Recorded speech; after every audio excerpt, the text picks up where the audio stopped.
बढ़ रहे अतिक्रमण को लेकर कोटद्वार नगर निगम करेगा जल्द कार्रवाई। हाईकोर्ट के निर्णय के बाद अब व्यापारियों की बढ़ी मुश्किलें। 23 जून से होगी सख्त कार्रवाई।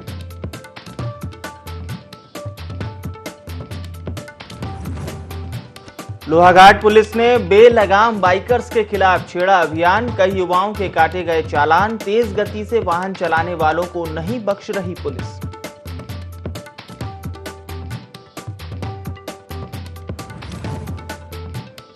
रुड़की में तहसील दिवस में पहुंचे हरिद्वार के जिला अधिकारी। फरियादियों की सुनी समस्याएं। कई समस्याओं का मौके पर ही किया निपटारा।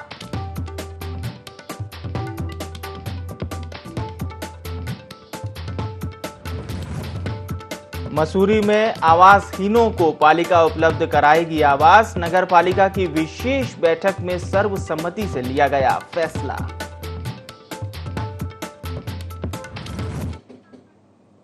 नमस्कार, देवभूमि लाइव में आप सभी का बहुत स्वागत है। मैं हूं विवेक पांडे आपके साथ। खबरें उत्तराखंड की और बड़ी खबर देहरादून से लेंगे। नौकरशाहों की गलतियों से अधर में लटके कई नौकरियों के प्रस्ताव। 793 पदों के प्रस्ताव आयोग ने गलतियां होने की वजह से लौटा दिए। लोक सेवा आयोग की वार्षिक रिपोर्ट में यह बड़ा खुलासा हुआ है।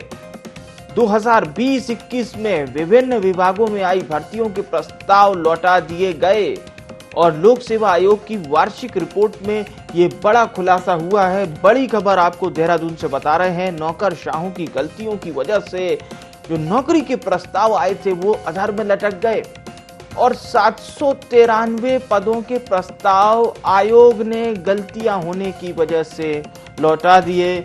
इस महत्वपूर्ण और बड़ी खबर पर हमारे साथ हमारे प्रिंसिपल करस्पॉन्डेंट कैलाश बिष्ट सीधा लाइव जुड़ रहे हैं। कैलाश, मैं आपसे जानना चाहूंगा आखिर उन प्रस्ताव भेजने वालों की गलती क्या थी। बहरहाल ये जो बड़े खबर सामने आ रही है इसका मैं एक कारण जरूर आपसे पूछना चाहूंगा जो बड़ा खुलासा हुआ है लोक सेवा आयोग की वार्षिक रिपोर्ट में।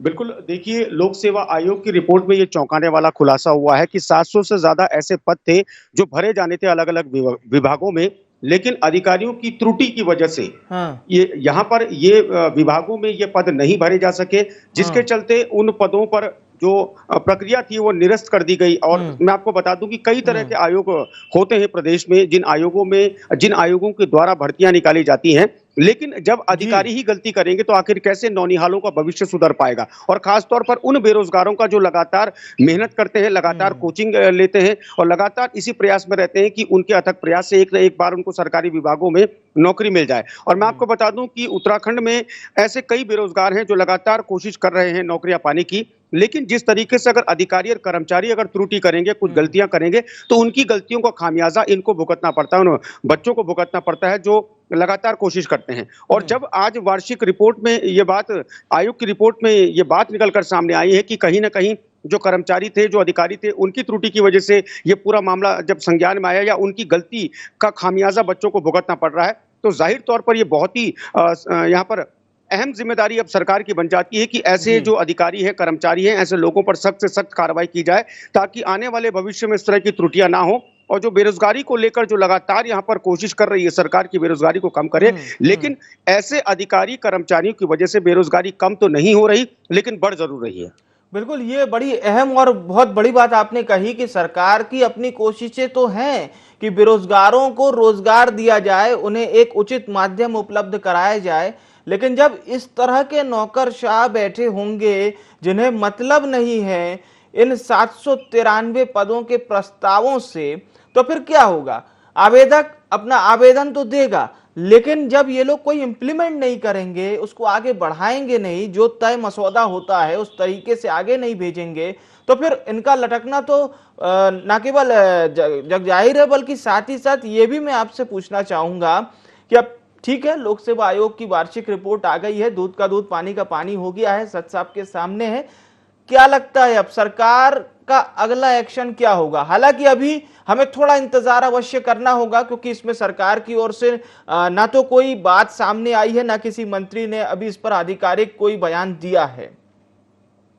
बिल्कुल, देखिए जाहिर तौर पर ये तो अभी एक खुलासा है, और अब चूंकि यहाँ पर जो रिपोर्ट में जब अध्ययन हुआ 793 पदों का ऐसा मामला सामने आया है, अभी जब और अध्ययन जी होगा और खुलासे होंगे जी और पड़ताल होगी और जांच होगी तो जी न जाने कितने ऐसे अन्य पद हो सकते हैं हम्म जिनमें त्रुटियां पाई जा सकती हैं, जिनमें कर्मचारियों और अधिकारियों का खामियाजा छात्रों को और भुगतना पड़ सकता है, बेरोजगारों को भुगतना पड़ सकता है, अभ्यर्थियों को भुगतना पड़ जी सकता है। जी और यहाँ पर जिस तरीके से मैं आपको बता दूं कि मुख्यमंत्री लगातार कोशिश हम्म कर रहे हैं, वो समय समय पर बोलते भी रहे हैं कि हम्म जो सरकार की प्राथमिकता है वो यही है कि कम से कम यहाँ पर बेरोजगारी को किया जा सके, ज्यादा से ज्यादा रोजगार यहाँ पर जो जी जी अभ्यर्थी हैं उनको बिल्कुल मुहैया कराया बिल्कुल जा सके। बिल्कुल लेकिन ऐसे भी कर्मचारियों पर गाज गिरनी हम्म तय मानी जा सकती है हम्म विवेक, जो कर्मचारी इस तरह की हरकत करते हैं, जिन कर्मचारियों को कोई मतलब नहीं है हम्म छात्रों के भविष्य से, हम्म अभ्यर्थियों के भविष्य से, तो हम ये समझते हैं कि अब सरकार इसमें बहुत कड़ा एक्शन लेने जाएगी और जी जाहिर तौर पर एक्शन लिया भी जाना चाहिए। बिल्कुल, अब ये देखना बहुत अहम बात होगी सरकार क्या कुछ एक्शन लेती है। बहरहाल आप हमारे साथ बने रहिएगा। एक और बड़ी खबर पे आपका रुख करते हैं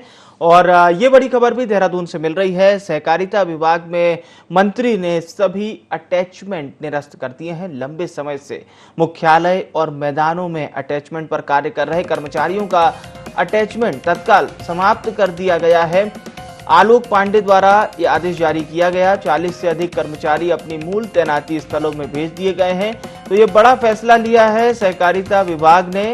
मंत्री ने सभी अटैचमेंट को निरस्त कर दिया, यानी इसके तहत लंबे समय से वे कर्मचारी जो मुख्यालय और मैदानों में अटैचमेंट पर कार्य कर रहे थे उनका अटैचमेंट समाप्त कर दिया गया है।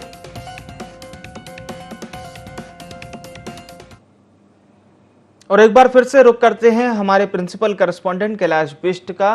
कैलाश, ये बड़ा फैसला लिया गया है सहकारिता विभाग ने। मैं आपसे जानना चाहूंगा ऐसी क्या जरूरत आन पड़ी थी जो ये बड़ा फैसला लिया गया, सभी अटैचमेंट निरस्त कर दिए गए? देखिए विवेक, काफी लंबे समय से ये प्रयास हो रहे थे सरकार के कि जिस भी मूल विभाग से कोई अधिकारी अटैच्ड है उस अधिकारी को, उस कर्मचारी को उसी विभाग में भेज दिया जाए, क्योंकि कहीं ना कहीं कामों में दिक्कत आ रही थी।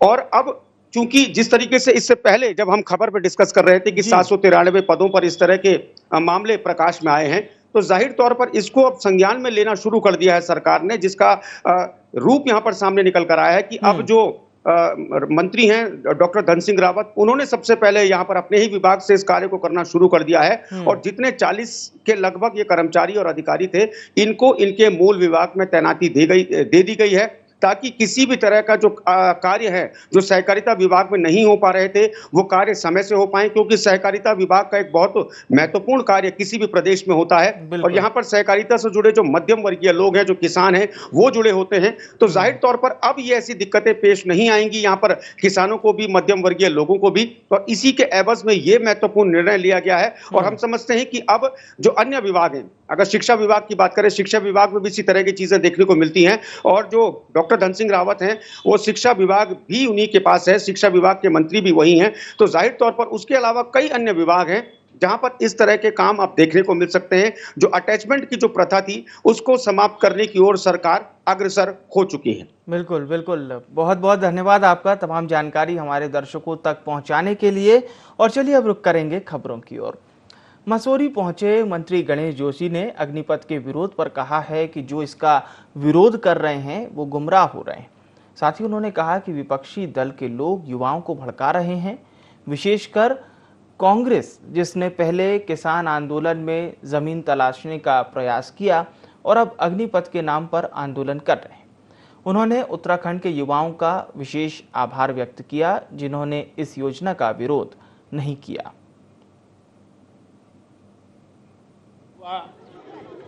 का जो मन होता है, जिस प्रकार हमारे विरोधियों ने, मैंने कहा जो आज निराश हैं, हताश हैं, कांग्रेस सेंटर में सत्ता से बाहर है, प्रदेश के अंदर सत्ता से बाहर है, वो इस बहाने अपना रास्ता खोज रही है। लेकिन मुझे पूरा भरोसा है कि धीरे धीरे लोगों की समझ में आएगा। आज से भर्ती प्रक्रिया भी शुरू हो रही है और लोग इस योजना का लाभ लें। तहसील दिवस पर डीएम चंपावत नरेंद्र सिंह भंडारी ने ग्रामीणों की समस्याओं को सुना। ग्रामीणों द्वारा गांव को सड़क मार्ग से जोड़ने, विद्युत व्यवस्था को सुचारू करने, प्राथमिक स्वास्थ्य केंद्र में पेयजल उपलब्ध कराने की मांग की गई। तामली स्वास्थ्य केंद्र में पेयजल की समस्या को भी प्रमुखता से उठाया गया। वहीं डीएम भंडारी ने सभी अधिकारियों को समस्याओं का जल्द समाधान कर उन्हें सूचित करने को कहा। साथ ही स्वास्थ्य केंद्र में दवाइयों का पर्याप्त स्टॉक रखने के आदेश दिए। ग्रामीणों ने संचार सुविधा ठीक न होने पर हो रही दिक्कतों की जानकारी भी दी। वहीं ग्रामीण डीएम को अपने बीच पाकर काफी खुश नजर आए। तहसील दिवस पर सभी जिला स्तरीय अधिकारी मौजूद रहे। मंच उप तहसील में तहसील दिवस का आयोजन किया गया। इसमें बहुत सारी रोड्स की समस्याएं, पेयजल की समस्याएं, बिजली की समस्याएं, बैंक की समस्याएं और जो यहाँ पे ITI है उसकी समस्या, तो सभी का मौके पे अधिकारी को निर्देश दिए गए और 1 सप्ताह से 10 दिन का सभी ने आश्वासन दिया है ये समय लेंगे इनको समस्याओं को दूर करने में, जो हो सकती हैं 10 दिन में दूर। और बाकी जो फॉरेस्ट लेवल पे पेंडिंग है उनका भी जल्द से जल्द रोड्स का निस्तारण किया जाएगा। और जो हमारी तहसील है उसमें आज स्वयं लग जाएगा। कल से यहाँ तहसील के जो सारे प्रमाण पत्र हैं वो ऑनलाइन हो जाएंगे। बैंक में भी जो पासबुक का इशू था बैंक मैनेजर से बात कर ली गई है, वो कल से उसको रिजॉल्व कर देंगे। तहसील दिवस में पहुंचे हरिद्वार जिलाधिकारी रविशंकर पांडे ने बाहर से पहुंचे फरियादियों की समस्याओं को गंभीरता से सुना। जिलाधिकारी विनय शंकर पांडे ने बताया कि करीब 44 शिकायतें प्राप्त हुई हैं, जिनमें 5 शिकायतों का मौके पर ही निस्तारण कर दिया गया, जबकि अभी 19 शिकायतों के निस्तारण के लिए अधिकारियों को निर्देश दे दिए गए हैं। जिलाधिकारी ने आगे बताया कि तहसील दिवस में नगर निगम क्षेत्र में साफ सफाई न होने, बिजली कटौती और खाद्य आपूर्ति अधिकारियों से जुड़ी बड़ी पैमाने पर समस्याएं आई हैं, जिनका निस्तारण किया जाएगा। एप्लीकेशंस आ चुकी हैं और उसमें से 5 का तो निस्तारण हमने मौके पर कर दिया। बाकी सब के लिए ये टाइम बाउंड ऑर्डर किया गया है। पिछले तहसील दिवस का भी रिव्यू किया गया। करीब 19 प्रकरण ऐसे लंबित हैं जिनका निस्तारण अभी नहीं किया गया था और उसको भी बता दिया गया है कि उसका शीघ्र निस्तारण कर दें 1 सप्ताह के अंदर। इस समय कोई एप्लीकेशन पेंडिंग नहीं है, लेकिन फिर भी एडीएम प्रशासन यहाँ बैठेंगे और हमारे ज्वाइंट मजिस्ट्रेट और पुलिस के अधिकारी रहेंगे, क्योंकि एक महत्वपूर्ण बैठक भी हरिद्वार में हो रही है। कोटाबाग के गुलजारपुर बंकी के लिए 27 जून को जिला पंचायत सदस्य पद के लिए उपचुनाव होना है। 10 माह पहले यहां जिला पंचायत सदस्य ने अपना इस्तीफा दे दिया था, जिसके चलते जिला पंचायत सदस्य की यह सीट खाली पड़ी थी। जिला पंचायत सदस्य उपचुनाव के लिए प्रशासन ने पूरी तैयारियां कर ली हैं। आपको बता दें, उपचुनाव के लिए निर्वाचन अधिकारी श्यामचंद ने बताया कि पूरी तैयारियां कर ली गई हैं। उन्होंने बताया कि 38 बूथ निर्धारित किए गए हैं, जिसमें 17 ग्राम पंचायत के 21,314 मतदाता अपने मताधिकार का प्रयोग करेंगे।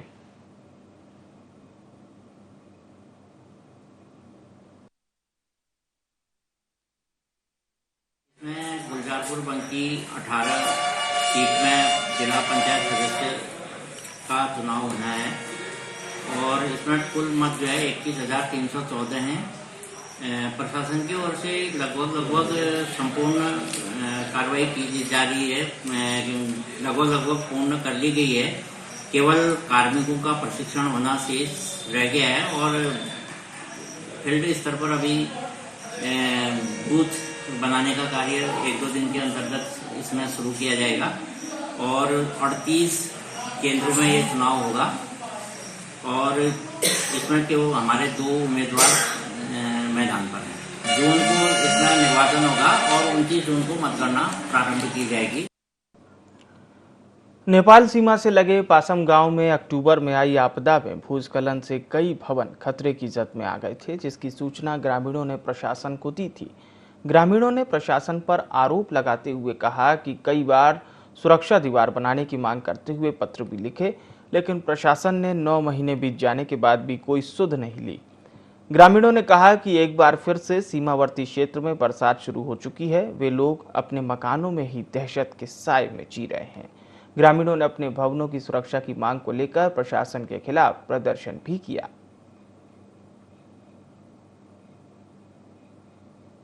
ये पासम से बलोटा के लिए PMJSI के द्वारा एक रोड काटी गई है, जिसमें जो 6-7 मकान रोड के ऊपर हैं वो सारे खतरे की जद में आ गए हैं। पिछली बार जो आपदा आई थी उसमें जो है भूस्खलन हुआ, जिससे मकान और जो आंगन है उसमें पूरी दरार हो गई है।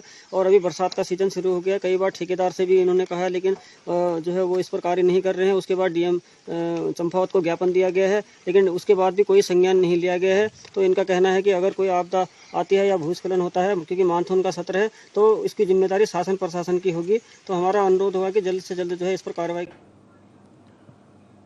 नगर पालिका अध्यक्ष अनुज गुप्ता की अध्यक्षता में पालिका की विशेष बैठक का आयोजन किया गया, जिसमें सर्वसम्मति से निर्णय लिया गया कि मेंसो सैनिक लॉज स्थित निर्माणाधीन कार पार्किंग के लिए नीचे आवासहीनों के लिए आवास बनाए जाएंगे, जिसमें नीति बनाकर जरूरतमंद लोगों को आवास उपलब्ध कराए जाएंगे। साथ ही नगर पालिका की संपत्तियों का आकलन किया जाएगा, जिसके लिए एक कंपनी से अनुबंध किया गया है, जो अपनी रिपोर्ट पेश करेगी।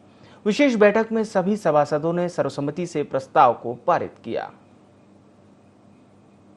विशेष बैठक पालिका द्वारा आयोजित की गई, क्योंकि अभी कुछ टाइम पहले एक बैठक हुई गई थी, उसमें एक प्रस्ताव त्रुटिवश हमसे छूट गया था, जिसमें जो मैसैनिक लॉज पे पालिका द्वारा जो पार्किंग का निर्माण कराया गया, उसके नीचे जो खाली जगह है, तो पालिका बोर्ड ने आज निर्णय लिया है जो प्रधानमंत्री की महत्वाकांक्षी अफोर्डेबल रेंटल योजना जो गरीब लोगों के लिए एक योजना है, उसके अंतर्गत इसे बनाया जाए। और इसके लिए हम स्ट्रक्चर इंजीनियर जो हमारा DPR इंजीनियर है, हम उससे इसकी अप्रूवल लेंगे और अप्रूवल लेने के बाद ही इसमें आवास इसमें बनाए जाएंगे, जो कि मसूरी के गरीब लोगों को जिनके पास आवास नहीं है, एक पॉलिसी के तहत उन लोगों को आवंटन किए जाएंगे।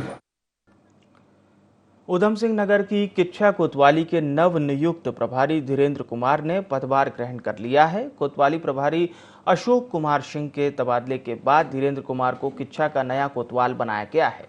इस मौके पर धीरेन्द्र कुमार ने कहा कि जनता के सहयोग से नशाखोरी और अपराधियों के खिलाफ कड़ी कार्रवाई की जाएगी। नशे की बढ़ती प्रवृत्ति के कारण युवाओं का भविष्य लगातार खराब हो रहा है। नशे के खिलाफ अभियान चलाया जाएगा। साथ ही हाईवे अवैध ई-रिक्शा संचालन पर भी कार्रवाई की जाएगी।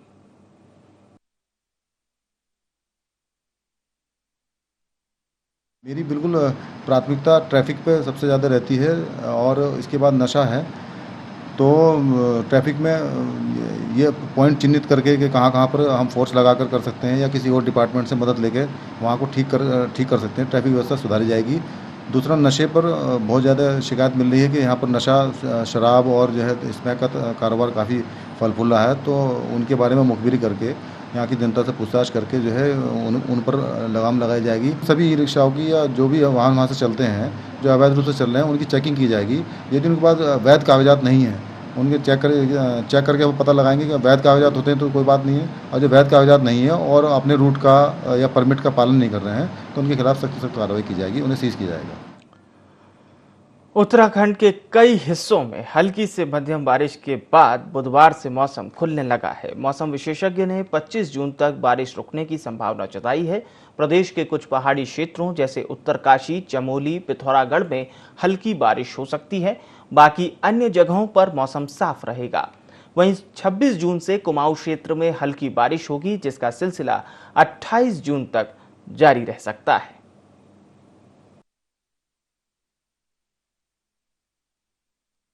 प्रदेश में जो है हल्की से मध्यम बारिश जो है वो चल रही है, और इसमें जो कल से आप देखेंगे कि जो बहुत कमी आ जाएगी, करीब करीब जो बारिश है कल से जो है सीज हो जाएगी, बंद हो जाएगी। हाँ, अंदर के जो हमारे डिस्ट्रिक्ट है उत्तरकाशी, चमोली या पिथौरागढ़ है, तो उसमें एका दुक्का जगहों में हल्की बारिश जो है कल भी देखने को मिल सकती है। बाकी अगर जनपदों की बात करें उत्तराखंड के, तो वहाँ मौसम कल से जो है करीब करीब साफ रहेगा। इसके आगे भी आप देखेंगे जो अगले 3-4 दिन है उसमें भी कोई वेदर एक्टिविटी है नहीं, छुटपुट अंदर के डिस्ट्रिक्ट्स को छोड़ के अगर देखें। और जो मौसम है करीब ड्राई रहने वाला 25 तारीख तक जो है, लेकिन जब 26 तारीख को जून में आप जाएंगे तो थोड़ी एक्टिविटी जो है जो कुमाऊं रीजन है वहाँ पे वो शुरू हो जाएगी। तो कुमाऊं के डिस्ट्रिक्ट्स में हल्की एक्टिविटी जो है आप ये कह सकते हैं कि 26 तारीख से शुरुआत होगी, और 27-28 में जब आप जाएंगे तो ये जो रेन थंडरस्टॉर्म एक्टिविटी है वो पूरे प्रदेश में जो है वो हो जाएगी और अनेक जगहों तक में वो मिलने वाली है। कोटद्वार नगर निगम क्षेत्र में लंबे समय से व्यापारी अतिक्रमण किए हुए थे, जिसको लेकर कई बार कार्रवाई के आदेश भी जारी हुए, लेकिन कोर्ट का सहारा लेकर व्यापारी बच जाया करते थे। अब हाईकोर्ट के निर्णय के बाद व्यापारियों की मुश्किलें बढ़ चुकी हैं। नगर निगम ने 22 जून तक सभी को अतिक्रमण हटाने के आदेश दे दिए हैं। व्यापारी अब खुद ही अपनी दुकानों का अवैध हिस्सा तोड़ते नजर आ रहे हैं, जिससे कि नगर निगम की कार्रवाई के समय उनकी दुकानों को ज्यादा नुकसान न पहुंच सके। नगर आयुक्त किशन सिंह नेगी का कहना है कि अतिक्रमण पर कार्रवाई 23 जून को होगी, जिसके लिए हमने जगह चिन्हित कर ली है।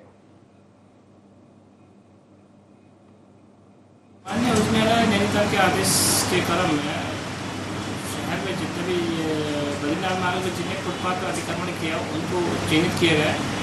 उनका अतिक्रमण 23 तारीख को हटाया जाएगा। सारी तैयारी नगर निगम की ओर से पूरी हो चुकी है।